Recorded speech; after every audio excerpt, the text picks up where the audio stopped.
हुआनी चलना है। आप कैमूर स्टेशन से उतर के आपको चलना है हुआनी, और आपको देना 50 रुपये भाड़ा। फटाक से जल्दी बैठिए, चला जाए। आप सर मालिक को दे रहा ना कि भाई रात में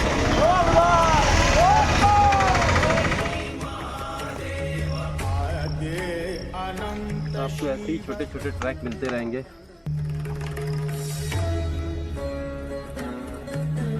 करने के बाद हम लोग लगभग पहुंच चुके हैं। पूरी यात्रा तो नहीं कहेंगे, 75% हम लोगों ने यात्रा तय कर लिया है। देखिए, नहाने धोने के बाद हम लोग निकलेंगे दर्शन करने।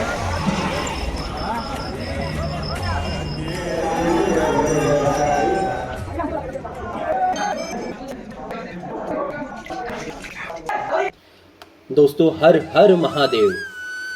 दोस्तों, आपको हम एक ऐसी साहसिक और सुखद यात्रा पर ले जाने वाले हैं जहां इस यात्रा में पहाड़ का उतार चढ़ाव, समतल, झरने, नदियां, जंगल सब कुछ मिलता है। यह यात्रा है रोहतास जिले के चेनारी प्रखंड में गुप्ता धाम की। कैमूर पहाड़ी की गुफा में स्थित गुप्ता धाम की ख्याति शिव केंद्र के रूप में है। गुप्ता धाम आने के अलग अलग रास्ते हैं, लेकिन जिस रास्ते को हमने चुना है वो है कुदरा। आप किसी भी शहर में रहते हैं तो सबसे पहले आपको आना पड़ेगा बिहार राज्य के कुदरा शहर में। कुदरा एक स्टेशन भी है, आप ट्रेन के माध्यम से कुदरा भी आ सकते हैं। हमने ये यात्रा रात में आरंभ की है। दीनदयाल उपाध्याय जंक्शन से लगभग 11 बजे हमने ट्रेन पकड़ा और लगभग 12:30 बजे हम कुदरा स्टेशन पर पहुंच गए हैं। आइए आगे हम आपको बताएंगे कि कैसे हम इस शिव गुफा में पहुंचेंगे। तब तक के लिए बने रहिए और देखते रहिए हमारा पूरा वीडियो। हर हर महादेव। एक साहसिक और सुखद यात्रा। इस यात्रा में पहाड़ का उतार चढ़ाव, समतल झरने, नदियां, जंगल सब कुछ मिलता है। यह यात्रा है रोहतास जिले के चेनारी प्रखंड में गुप्ता धाम की। कैमूर पहाड़ी पर गुफा में स्थित गुप्ता धाम की ख्याति शिव केंद्र के रूप में है। आइए आपको लेके चलते हैं बाबा गुप्तेश्वर धाम। दोस्तों, हमने यात्रा शुरू कर दी है लगभग सुबह के 5 बजे, और जिस रास्ते पर हम आगे बढ़ रहे हैं उस रास्ते पर कोई नहीं है, सिर्फ हम 3 साथी जो इस सकरी रास्ते से आगे बढ़ रहे हैं। यहाँ की हरियाली देखकर आपका मन खुश हो जाएगा। कभी तो ख्याल ऐसा आएगा कि लगेगा कि दुनियादारी छोड़कर यहीं आ जाया जाए और इसी जंगल पे बल जाया जाए। एक बात मैं आपको और बता दूं, यहाँ पर किसी भी मोबाइल का नेटवर्क काम नहीं करता। आप देखिए कितने खूबसूरत नज़ारे हैं, और आपको जो सामने पहाड़ दिखाई दे रहा है ना, और आगे भी इसी तरह पहाड़ को पार करके हमें आगे बढ़ना है।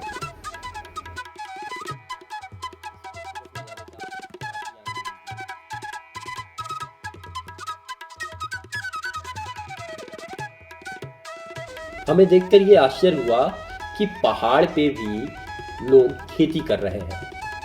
ये सुबह का नज़ारा देख के दिल खुश हो गया। रास्ते पर आपको इसी तरह से छोटे छोटे जलप्रपात दिखेंगे, जिसको आपको संभल के पार करना है। जब बारिश होता है तो उसका पानी बहुत ऊपर तक बढ़ जाता है। आप संभलते हुए अपने कदम को आगे बढ़ा के रास्ते की तरफ हम आगे बढ़ते हैं। रास्ते में आपको दुकान भी दिख जाएंगे, जहाँ पे आपकी छोटी मोटी ज़रूरतों के सामान मिल जाएंगे। सुबह जब हम यहाँ पहुँचे तो हमने चाय मांगा उनसे, लेकिन उनके पास अभी सुबह सुबह चाय नहीं बना हुआ था। फिर इसी तरह हम लोग आगे निकल गए। आपको रास्ते में इसी तरह छोटे छोटे दुकान, गांव, खेत खलियान दिखते चलेंगे। शहर में आपको इस तरह की हरियाली कभी नहीं दिखेगा। आपको इसके लिए आना पड़ेगा ऐसी ही दुर्गम पहाड़ियों पर। अगर आप एडवेंचर के शौकीन हैं तो एक बार जरूर आए। इस यात्रा पे चल के आपको एक अलग ही सुखद अनुभूति प्राप्त होगी। अभी हमने एक पहाड़ पार किया है। अभी आपको सामने एक फिर पहाड़ दिख रहा होगा। हमें इस पहाड़ को भी पार करके आगे जाना है।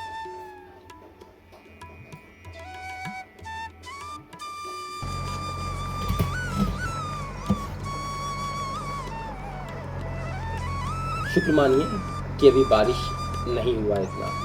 अगर बारिश हो जाता है तो वो सारा वर्षा के जल से भर जाता है, तब इसे पार करना और भी मुश्किल हो जाता है।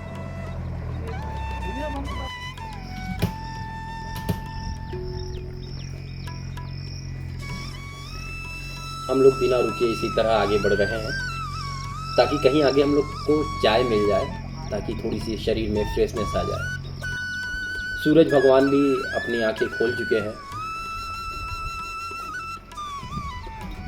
अब हम लोगों ने निर्णय किया है कि यहीं पर थोड़ी देर रुक के पहले पानी पिएंगे, फिर इसके बाद कुछ खा पी के आगे बढ़ेंगे। आगे एक दुकान दिखाई दे रहा है तो हम लोगों ने सोचा कि यहाँ पे रुक के थोड़ी देर आराम करेंगे, चाय पिएंगे, फिर आगे बढ़ेंगे। पीछे चाय है? अभी चाय है? हाँ? लेकिन वहाँ पर भी जाने के बाद मालूम चला कि अभी चाय बना नहीं है, अभी समय लगेगा। तो हम लोग निराश होकर फिर आगे बढ़ जाते हैं। रास्ते का आनंद लेते हुए खुशी खुशी हम लोग आगे बढ़ रहे हैं।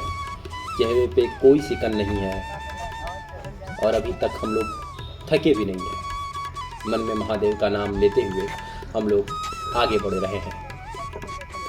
यहाँ पे कोई आपको इस तरह नहीं दिखेगा कि यहाँ पे रास्ते बने हुए हैं। जो प्राकृतिक रास्ते हैं, इसी रास्ते पर आपको चल के आगे बढ़ना है। अब इस दुकान पे हम लोग रुकते हैं। वहाँ पे रबड़ी, सुबह सुबह हम लोगों ने रबड़ी खाया। उन्होंने बताया कि बहुत ही फेमस है यहाँ पे रबड़ी, तो हम लोगों ने सुबह सुबह रबड़ी लिया और इसका आनंद लिया रबड़ी का, और रबड़ी खा के फिर हम लोग आगे बढ़े। आप भी अगर जाए इस पहाड़ी पे तो रबड़ी का आनंद जरूर लीजिए। बहुत ही टेस्टी है ये रबड़ी, और प्योर गाय के दूध का बना हुआ है, कोई मिलावटी नहीं है शहर की तरह। थोड़ी सी थकावट अब महसूस होने लगी है क्योंकि सूर्य भगवान की रोशनी अब हमारे ऊपर पड़ने लगी है।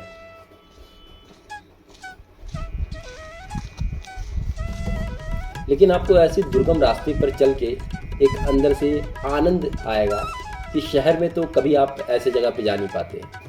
तो आपने समय निकाला है ऐसी जगह पे जाने का, तो आनंद उठाते हुए आप आगे बढ़िए और इस रास्ते का मज़ा लीजिए। हम लोग जैसे जैसे आगे बढ़ रहे थे, रास्ता और भी खतरनाक होता जा रहा था। कभी कभी तो हिम्मत जवाब दे रहा था कि अब बस करते हैं यार, नहीं जाते हैं। लेकिन फिर महादेव का नाम लेके फिर आगे बढ़ते हैं हम लोग।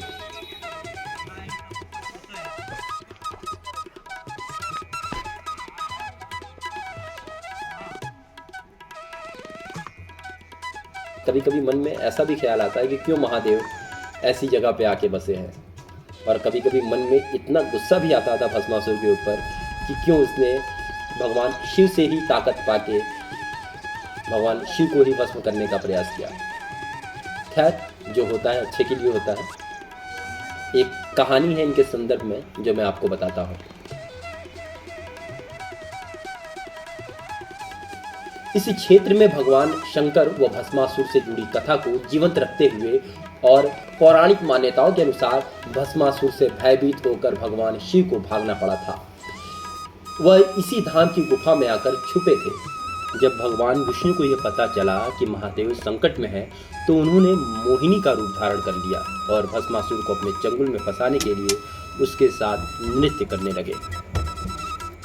नृत्य के दौरान ही मोहिनी ने अपने सिर पर हाथ रखा, उसी तरह भस्मासुर ने भी अपने सिर पर हाथ रख लिया, जिससे वह भस्म हो गया। इस तरह भगवान विष्णु ने शिव की रक्षा की और आज इस गुफा को गुप्ता धाम के नाम से जाना जाता है। ये आपको दिखाऊं मैं।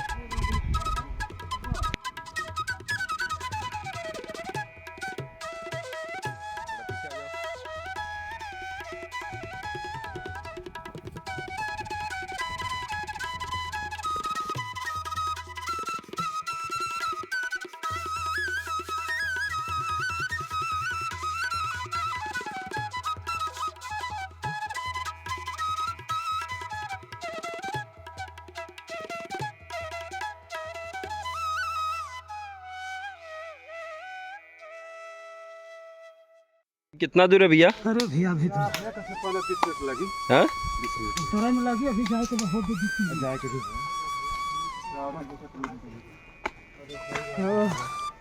देखो इधर सुधरेगा उधर सुधर बना लो आ जाइए आ जाइए। खराब बा। स्थिति खराब है। अरे भैया महादेव का नाम लीजिए। हाँ चलो उतरो। कभी कभी तो हौसले जो है ना इतने कमज़ोर हो जाते हैं, लेकिन जब इन लोगों को देखता हूँ मैं तो फिर मन में हिम्मत आ जाती है कि नहीं, बस मंजिल बहुत दूर नहीं है, पास में ही है। ऐसे दुर्गम रास्तों पर चलना मानो जैसे कोई किला फतेह करने वाली बात हो।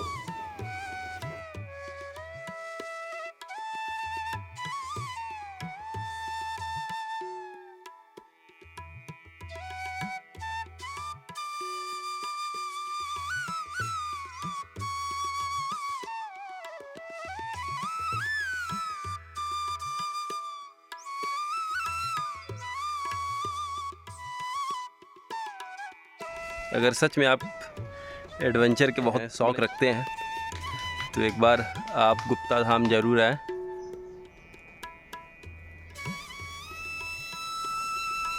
मतलब भाई आप एडवेंचर के साथ बहुत कुछ देखने वाले हैं। अभी इस पहाड़ से हम लोग नीचे आए हैं, देख सकते हैं कोई रास्ता नहीं है। 2 ट्रैकर आगे बढ़ रहे हैं, मतलब हर एक कदम पे खतरा है यहाँ पे।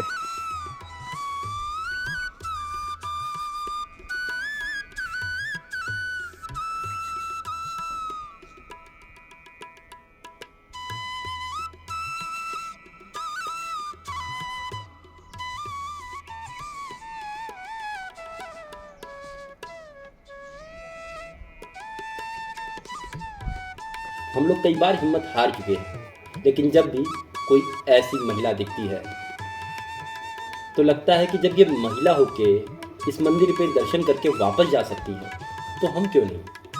फिर मन में महादेव का नाम लेते हुए फिर आगे बढ़ते हैं। ओम नमः शिवाय, ओम नमः शिवाय, ओम नमः शिवाय।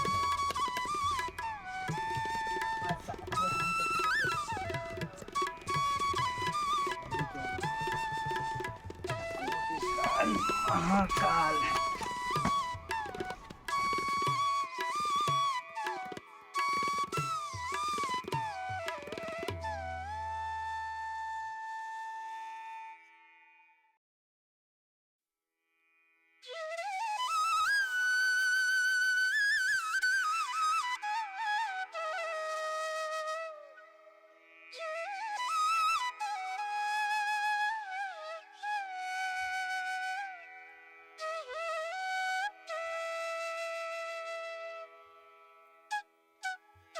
ये जो आपको पहाड़ दिख रही है ना, ये बॉर्डर, इसी के ऊपर से हम लोग आए चढ़ते उतरते हुए चढ़ते हुए ये यहाँ पे इस रास्ते।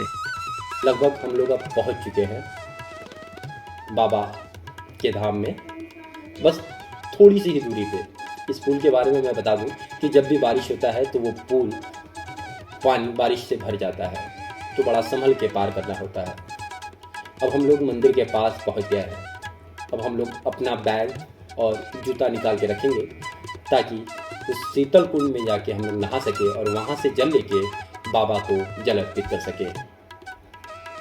थोड़ी दूर चलने पर ही हमें यहाँ पे मार्केट में एक दुकान दिखती है जहाँ पे हम लोग अपना सारा सामान रख देते हैं।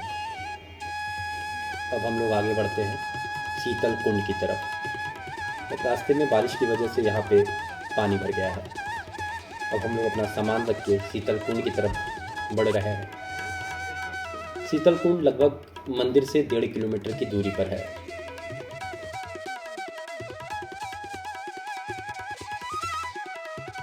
यहाँ की इतनी हरियाली देख के मन बहुत ही प्रसन्न हो जाता है। आपको रास्ते में इसी तरह छोटे छोटे आपको फूल मिलेंगे जो पानी से भरा हुआ है। ये लोग शीतल कुंड से ही जल लेके बाबा के मंदिर जा रहे हैं, जल चढ़ा रहे हैं, जो हम लोग भी ऐसा ही करने वाले हैं। ये सामने जो आपको दिखाई दे रहा है जहाँ से जल गिर रहा है वही है शीतल कुंड।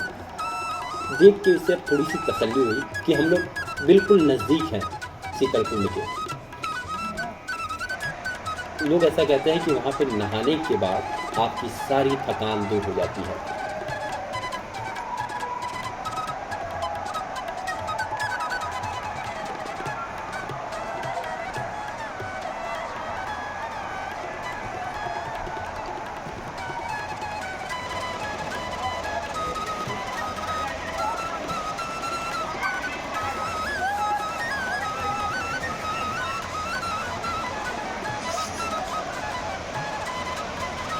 ये देखिए शीतल कुंड। अभी तो बारिश कम हुई है इसलिए यहाँ से पानी कम गिर रहा है, नहीं तो बारिश के दिनों में यहाँ पे खूब पानी गिरता है यहाँ से। और यहाँ तक इसकी शीतल हवा हमें बहुत ही सुंदर एहसास दिला रही है।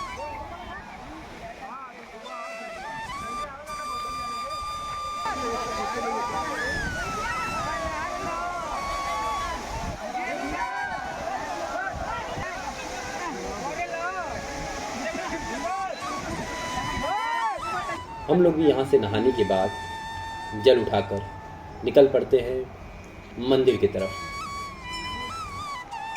थोड़ी दूर चलने पे जो पंडित जी टीका लगा रहे थे, तो हम लोग पीछे क्यों रहे, हम लोगों ने भी टीका लगवाया।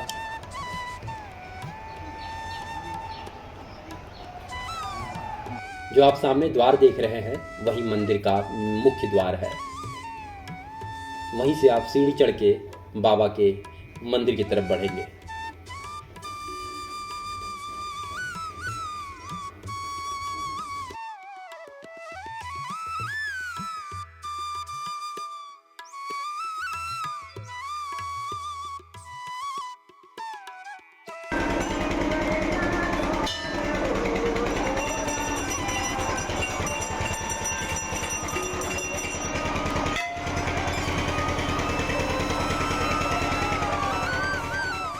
जब हम लोग मंदिर की तरफ गए तो उस दिन शायद कम भीड़ था। वजह थी कि हम लोग रविवार को गए थे, अगला दिन सोमवार था, तो उस दिन भीड़ होने की ज़्यादा आशंका थी। ये मुख्य द्वार है, यही है वो पवित्र गुफा।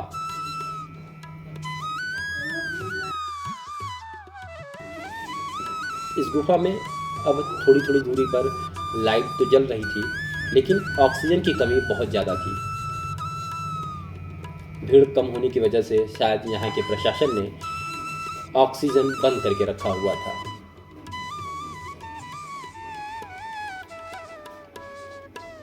आप अंदर हमारी आवाज़ सुन सकते हैं कि कैसे हम लोग के सांस फूल रहे हैं, और ओम नमः शिवाय का नारा लगाते हुए हम लोग अंदर बढ़ रहे हैं बाबा के दर्शन करने के लिए।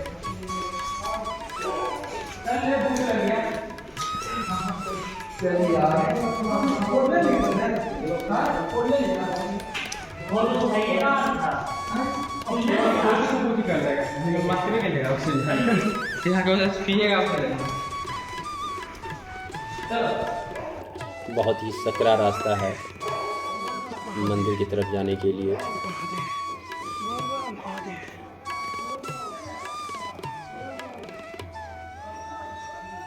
हर हर महादेव का नारा लगाते हुए हम लोग अंदर बढ़ रहे हैं।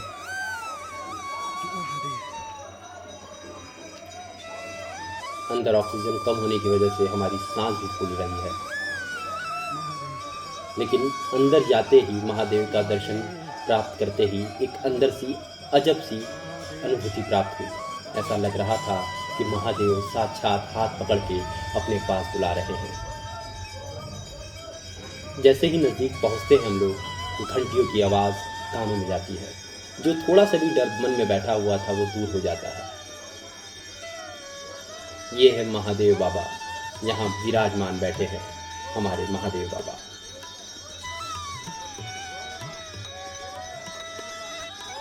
अंदर आप देख सकते हैं कि अंदर लोग पसीने से लथपथ है। हर हर महादेव बाबा आपकी सारी मनोकामनाएं पूर्ण करेगा।